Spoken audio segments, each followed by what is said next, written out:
Ini sangat serius. Dia menghafal Quran pada usia 10 tahun. Dia tidak percaya Allah ada. Quran bukanlah sebuah keajaiban. Muhammad bukanlah seorang nabi Tuhan. Sebuah tren baru semakin meningkat dengan banyaknya pengungsi muslim yang beralih ke agama Kristen. Beberapa gereja di seluruh Eropa melaporkan bahwa baptisan massal sedang terjadi saat ini. Misalnya gereja Trinity di Berlin melaporkan gerejanya baru-baru ini bertambah menjadi 700, terutama karena kaum muslim yang pindah agama. Di Hamburg, 80 pengungsi muslim dan Iran dan Afghanistan telah dibaptis minggu lalu. Di Australia hanya dalam 3 bulan pertama di tahun ini sudah ada 300 permohonan untuk baptisan orang dewasa. Dan mayoritas dan mereka adalah para pengungsi.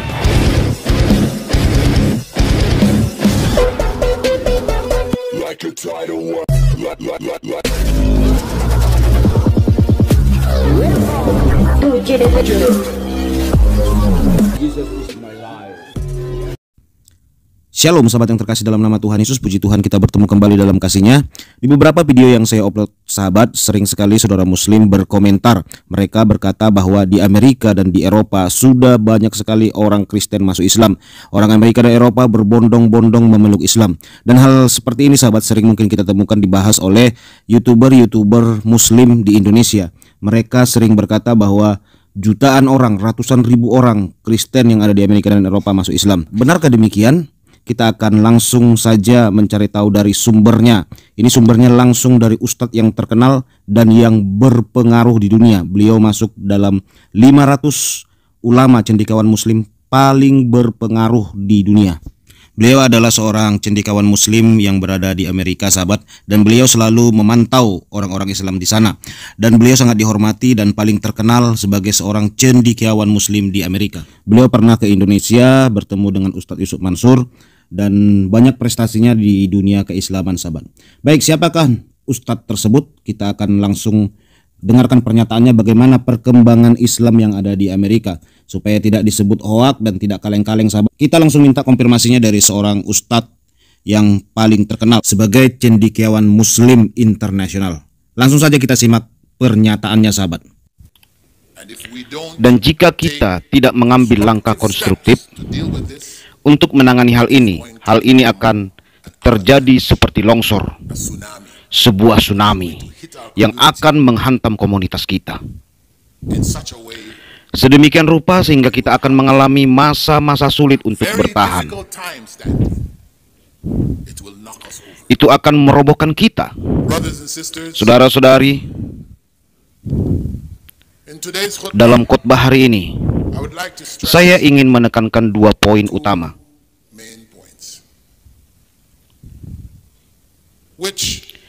yang saya lihat dan dengar sendiri.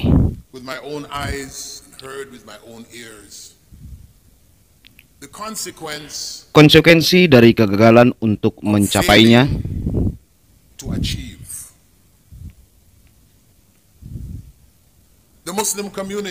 Komunitas muslim di sini yang minoritas adalah komunitas yang sangat berisiko.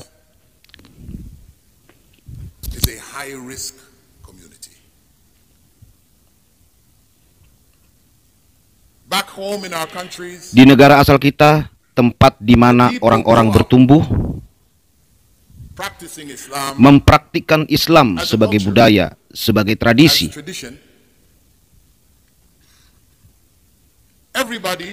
Semua orang harus setuju karena tekanan komunitas, kerabat, dan sebagainya.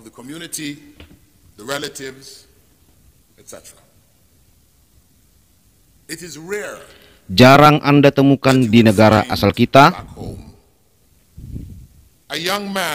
seorang pria muda atau wanita muda berkata kepada orang tuanya,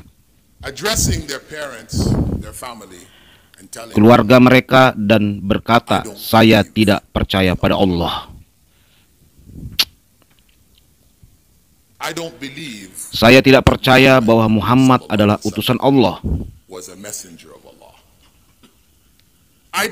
Saya tidak percaya bahwa Quran adalah kitab pewahyuan.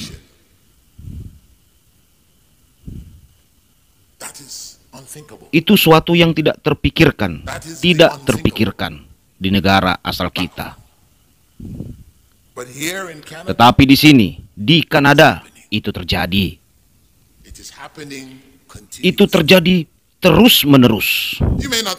Anda mungkin tidak menemukan itu dari anak kecil, anak-anak yang masih sangat muda. Tetapi itu terjadi pada tahap-tahap yang berbeda dari orang-orang dewasa. Memasuki usia dewasa, remaja itu terjadi. Karena orang-orang muda kita, anak-anak kita sedang menghadapi resiko. Iman mereka sedang ditantang di dalam masyarakat, dan secara khusus di sekolah-sekolah, di institusi pendidikan. Di sanalah iman mereka ditantang.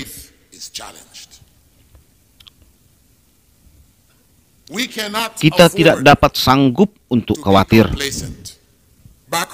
Di negara asal kita, kita bisa tidak khawatir karena ada masyarakat sebagai jaring pengaman yang menangkap mereka, yang tergelincir, ragu dan sebagainya, dan menolong mereka kembali. Tetapi di sini tidak ada jaring pengaman. Ada keluarga memang, tapi keluarga saja itu tidak cukup. Ketika saya di Doha, Qatar, seorang saudari menelepon saya dari sini. Dari keluarga yang religius, aktif secara Islamik. Berkata, anak saya menghafal Quran saat berusia 10 tahun. Alhamdulillah, dia menghafal Quran pada usia 10 tahun. Dan dia pergi umroh, kami membawanya naik haji.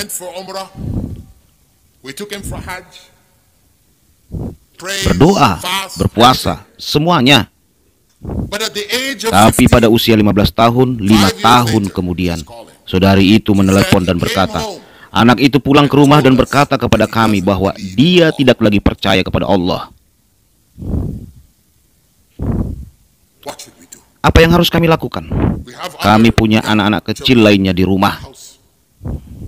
Haruskah kami mengusirnya karena ia dapat mempengaruhi anggota keluarga lainnya yang lebih muda? Dia bisa mempengaruhi mereka. Ini adalah penyakit. Apa yang harus kami lakukan? Saya menasihatinya untuk membawa anak itu ke imam setempat atau orang-orang berpengetahuan dalam komunitas di sini untuk berdiskusi dengannya dan menolongnya untuk kembali ke Islam.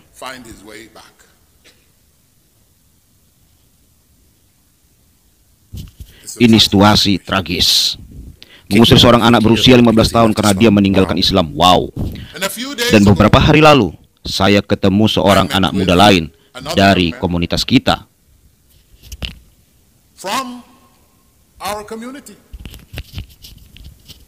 Yang meraih gelar bachelornya dari University of Toronto. Studi master dalam bidang sains dan sebagainya. Dan dia mencapai titik serupa. Dia berkata, saya tidak percaya lagi pada Allah. Keluarga membawanya kepada saya, dan saya bicara dengan dia.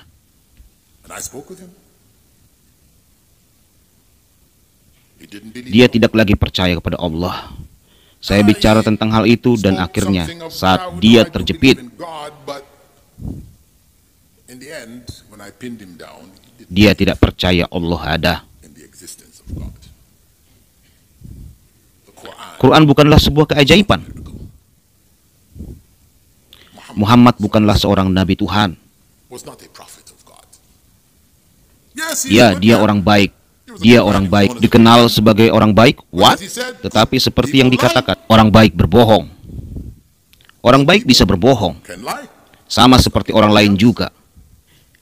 Itu adalah titik yang ia capai. Masalahnya adalah itu bisa saja terjadi pada kalian semua. Itu bisa terjadi pada kalian semua. Saudara yang saya bicara dengannya beberapa hari lalu, keluarganya mempraktikkan Islam, aktif secara Islamik.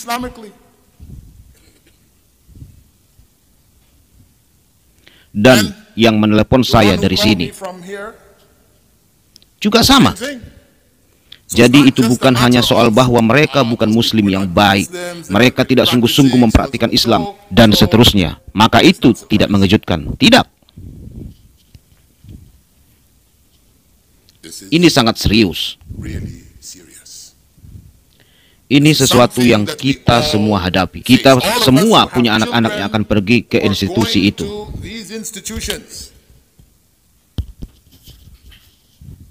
Dan Anda tidak tahu kapan itu akan terjadi. Kisah-kisah semacam ini tipikal. Semua orang tahu siapa meninggalkan Islam sekarang. Setidaknya satu orang dalam lingkungan teman atau keluarga, bahkan dari keluarga religius. Tidak ada yang aman. Sekarang isu selanjutnya, para pendakwa bahkan keluar untuk memperingatkan para muslim yang studi tentang Islam di Akademi Barat dapat menyebabkan seseorang kehilangan imannya dengan yang dikatakan normal alihkan tentang apa yang terjadi pada kawannya. For example, I know brothers that, their intention was they're going to study Islam in the Muslim world, and then they're going to come here and they're going to do PhDs in Islamic studies in different universities, things like that. And they got into one such program. For example, I have a friend who's in Harvard at the Islamic Studies program.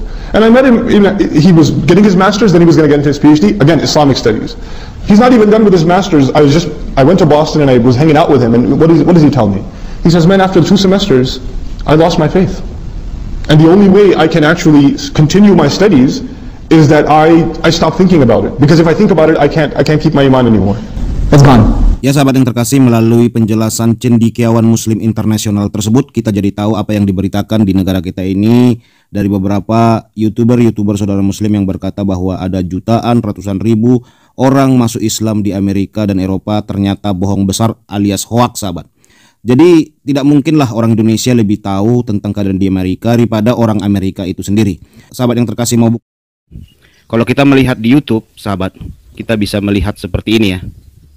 Nah, kita melihat, kita ketik saja mualaf di Amerika, maka akan muncul begini terus, sahabat. Banyak sekali, sahabat.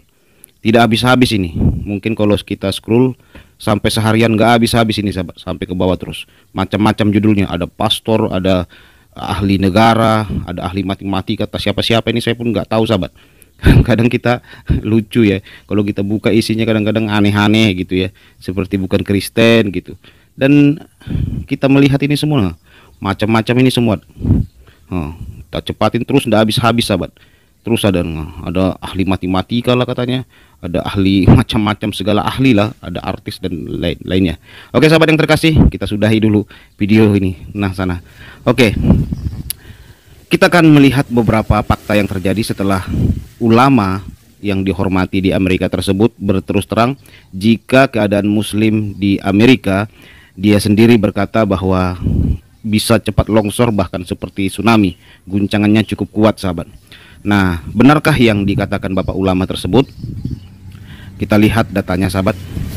Baru-baru ini sebuah konferensi online yang diorganisasi oleh 10 pendakwa Islam untuk mendiskusikan masalah ini dan menanganinya. Ini adalah suatu yang belum pernah saya lihat selama bertumbuh sebagai muslim. Kursus-kursus semacam ini belum pernah terdengar sebelumnya. Ada statistik yang mendukung klaim ini. Nah, kita lihat di sini, sahabat.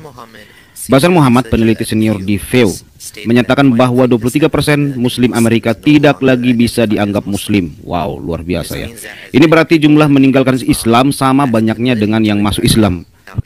Meskipun hal ini biasanya tidak diumumkan, para cendekiawan dan imam muslim mengetahui hal ini.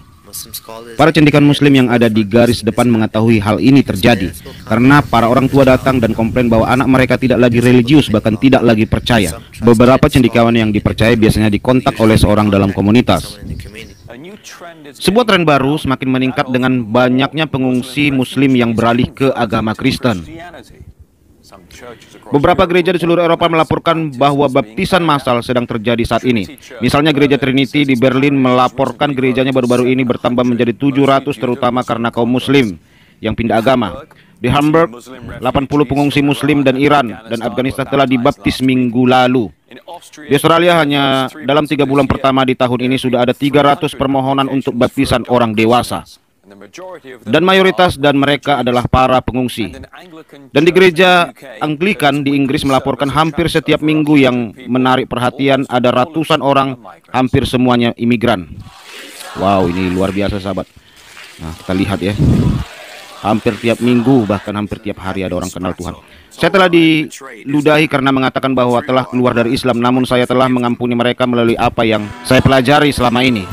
Wow, luar biasa. Saya telah kehilangan tempat di pusat pengungsi karena sekarang saya seorang Kristen. Saya melihat diri saya sebagai seorang misionaris dan memberitahu orang-orang tentang Yesus. Sejak saya menjadi seorang Kristen, saya tidak memiliki siapa-siapa lagi. Pengungsi Muslim di Jerman yang masuk Kristen. Wow, luar biasa mereka sahabat. Luar biasa Tuhan Yesus ya. Wow. Mereka merelakan dirinya terima Yesus, dibaptis. Hampir 900.000 pencari suaka tiba di Jerman pada tahun 2015. Ya, ini mereka sahabat. Bagi orang Muslim, agama memainkan peran yang jauh lebih penting dibanding kita orang Eropa. Ya, betul. Banyak dari mereka datang ke Jerman dan berpikir di sini saya bisa memilih agama untukku dan saya memilih agama pembebasan. Ya, cukup luar biasa sekali sahabat. Mereka diberi hak bicara ya, tidak dikekang. Itulah sahabat Kristen. Bagi orang Iran yang saya telah baptis, agama Kristen adalah agama pembebasan. Betul sekali. Oleh sebab itu Yesus mati buat kita, membebaskan kita. Haleluya. Hidupku akan baik pada akhir nanti karena Yesus ingin menyelamatkanku dari semua masalahku. Ya, luar biasa. Sebelum saya menemukan tujuanku, tapi sekarang Yesus sudah menunjukkan arahnya bagiku. Keren. Selamat datang saudaraku dalam iman. Ya.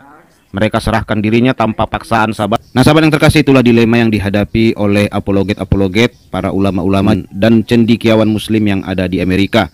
Nah kita akan melihat juga sahabat bagaimana para pedebat-pedebat atau apologet atau para ulama-ulama membongkar habis banyaknya orang murtad yang beragama Muslim di Amerika. Mereka yang awalnya adalah imigran sampai di Amerika, pada murtad mereka masuk Kristen sahabat. Yasser Qadhi bicara tentang keraguan yang tidak bisa ia tangani. Saat studi tentang Islam di Yale University, keraguan terkait sejarah Islam. Saya adalah orang yang pertama melakukan studi PhD dari Liga LVA. Saya sudah 10 tahun studi di Madinah. Saya belum tahu ada orang yang pernah melakukan hal begini. Maksud saya jujur dengan kalian semua murid pengetahuan. Keraguan yang saya dapat di Yale, beberapa di antaranya yang saya belum punya jawaban. Alasan mengapa para ulama kita takut untuk masuk ke dalam bidang ini, karena mereka tidak mampu menjawab keraguan-keraguan tersebut. Mereka adalah mantan Muslim, orang yang meninggalkan Islam selamanya. Jadi mereka orang-orang imigran ya dari Timur Tengah yang ke Amerika, dan mereka bercerita nih, seorang muslimah juga lepaskan hijabnya dan bersyukur boleh percaya Yesus. Mereka akan bercerita bagaimana beratnya walaupun mereka di Amerika sahabat, mereka begitu berat untuk memikul salib ketika masuk Kristen. Saya tidak berpikir bahwa itu akan sangat berat untuk mereka membunuh aku. Ini cerita mereka ya sahabat. Ini seperti menunjukkan pemukulan di pelipis, di kepala dan yang lain-lain yang mereka alami ketika keluar dari agama mereka. Ini diskusi mereka, ini mantan Muslim semua ini sahabat. Mereka bercerita dengan luar biasa. Internet dan media sosial adalah medan perang kami. Setiap hari jumlah kami bertambah banyak. Hanya karena kami terdiam bukan berarti kami tidak bisa. Nih dari Oman, Syria, Bangladesh, Pakistan, Dubai, Saudi, Turki, Mesir, Iran, Irak, Pakistan, Persia. Nah ini mereka semua sahabat, para apologet penginjil internet, para mantan-mantan Muslim. Kami sangat senang dimanapun kalian negara Muslim. Ini adalah paspor saya dari Arab ateis. Kami akan kehilangan segalanya meskipun kamu mencoba untuk menindas suara kami. Kami tidak takut. Mimpiku adalah tinggal di negara yang bebas mengungkapkan pendapat di muka umum tanpa harus orang-orang mencoba untuk membunuhku. Kami akan gunakan pena, komputer kami, dan internet untuk melawan orang-orang jahat. Saya kagum pada pengkhianatan wanita Muslim. Ya, untuk alasan apapun memiliki sebuah pendidikan dan mampu membebaskan diri dari hukum Islam. Mereka sudah sangat senang ya keluar dari hukum itu. Bahwa hukum Islam tidak seperti itu dan bahwa kita tidak memahaminya dimanapun kita hidup. Ini cerita seorang muslimah sahabat.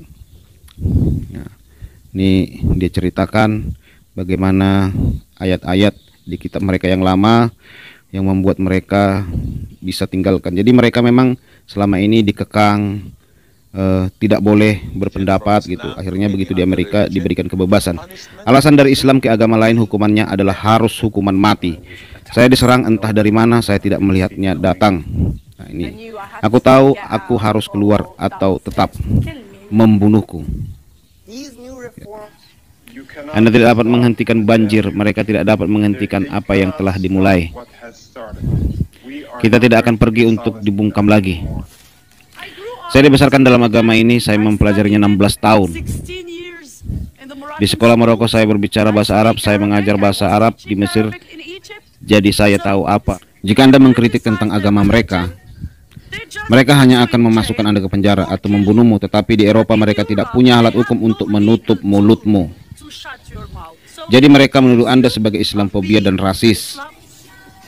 And the cost of them coming out and publicly speaking their views, right, and shaking off the Muslim label are really the consequences of.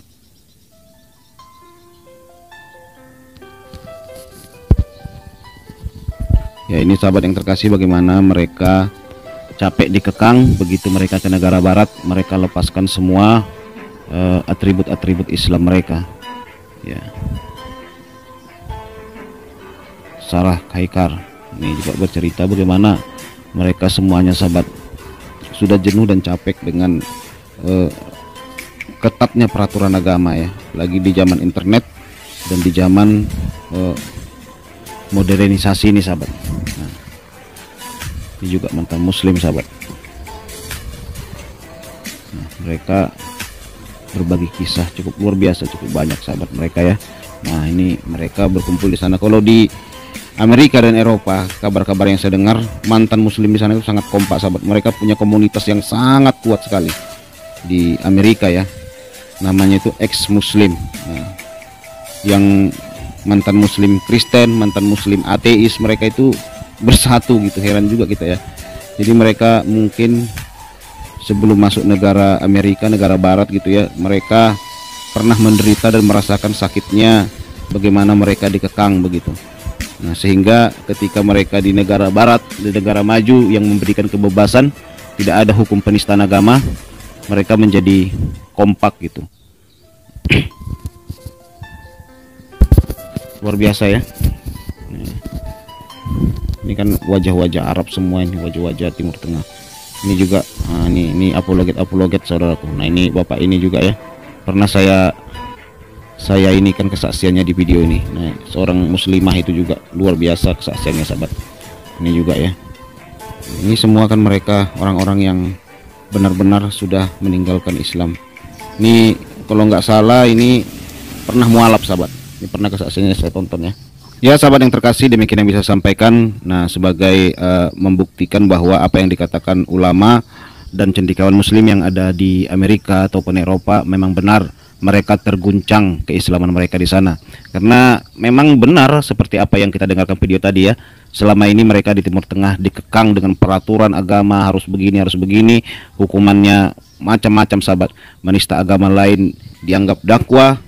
Nah, tetapi begitu dijawab, tuduhan mereka dianggap penistaan. Nah, ketidakadilan ini sahabat sering terjadi dan diperlakukan kepada mereka. Nah, kalau keluar itu dari agama mereka dianiaya, tetapi kalau ada mualaf, disanjung, disambut, diagung-agungkan. Nah, inilah orang melihat hal-hal seperti ini. Akhirnya sadar sahabat, apalagi di era cerdas, di era internet ini, inilah musuh terbesar saat ini di Timur Tengah ya. Sehingga mereka bisa melihat dan memperhatikan semuanya. Demikian sahabat yang terkasih, Tuhan berkati, salam sehat selalu, shalom bagi kita semua. Amin.